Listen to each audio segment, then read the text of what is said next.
There are hundreds of people who are working to make improvements in voice technology now at universities and in companies. And if I gave you a short list of only 2 or 3 things, I would be leaving many people out. But I will, anyway, I will give you my list of 2 or 3 things. First, I think that there are a lot of improvements lately in making language interaction, voice interaction with machines, devices, computers, programs more natural, so that you don't have to say always the same words. You can speak more naturally to your computer, to your device.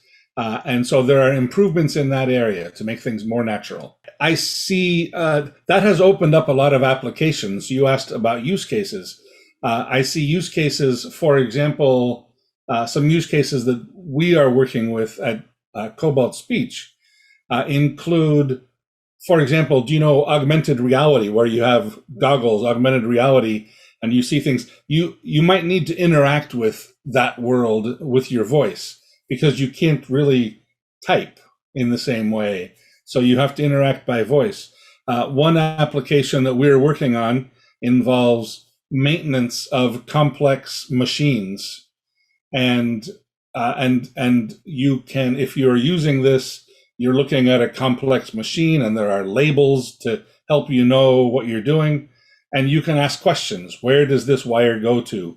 Where is the switch? And so forth. So you can talk to these complex programs, just use your voice and in more natural ways. So more natural language is the first area. Also, another area that I think is important, that I see a lot of improvements in, is more sophisticated speech analytics. We call it speech analytics. That is analyzing the quality of the speech. So when I hear your speech, can I hear if you are happy or angry or sick or things like that? So I think one thing you can expect is that things will keep getting better. We will have more languages, the accuracy will improve, things will become more natural.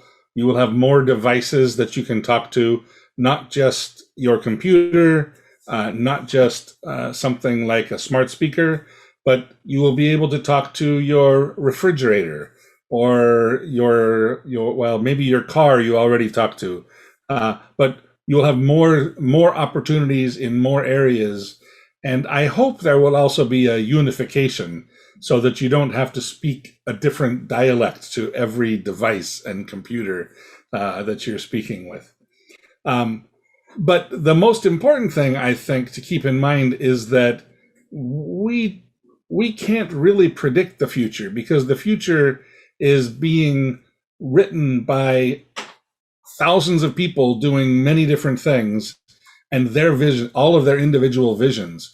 So if there is someone, an entrepreneur right now, who has a vision for a new application, I don't know about that, and I don't know how that will affect the development of technology for the future. So if you ask what will be available in the future, that is implying that we're just observing it. But in fact, all of us are creating the future. So we get to choose where it will go and what will be available in the future. First of all, the technology has recently hit a tipping point that makes it much more usable for many more people. So that's one thing. The technology has improved.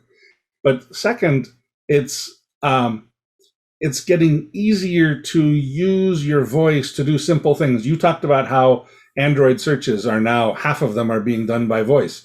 That technology was already there a few years ago, but people weren't thinking that way.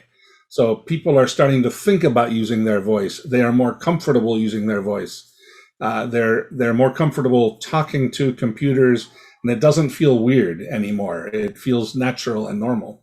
So a lot of it is people becoming comfortable with the technology and the technology improving over time. I will just say that one of the reasons I love working in this industry is that it surprises me every day that we are not just passively riding along. We are actively creating the future, and the interactions we have with other people, consumers and partners and other companies, and the ideas that come out of that are always fascinating to me. And that's what keeps me going. I like the idea that it's hard to predict the future, but what we are doing is creating the future. We're writing the book of the future, and I love being part of that. I hope that what really keeps me going is the interactions I have with other people and the partnerships that help make that happen. And I hope more and more people will be thinking about that and will reach out to me or others in the industry and help participate in creating that future.